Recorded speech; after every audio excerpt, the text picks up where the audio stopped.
saw the allegations against a former substitute teacher in Montgomery County first on 7, and today Jose Pineda learned his fate. Roz Plater was in the courtroom for today's sentencing, and she joins us now live from the courthouse in Rockville with her report. Roz.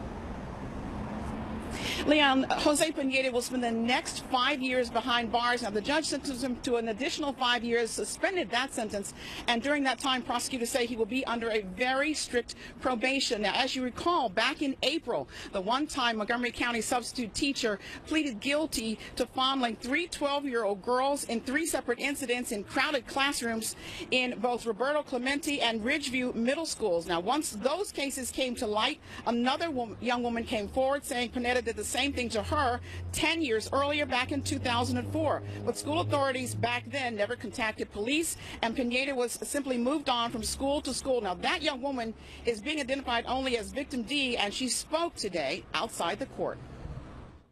I just want to thank God that it finally, after all these years, I'm happy that justice was served. We are trying to work with and have been asked by the school system to work with them in developing better policies in terms of training their 20,000 plus employees so that this cannot ever happen again here in Montgomery County.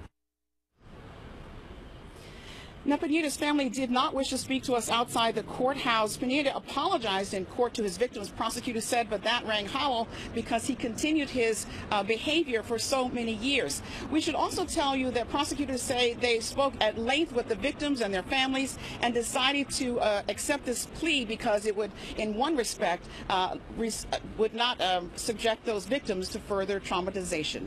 We're live in Rockville. I'm Roz Plater, ABC 7 News.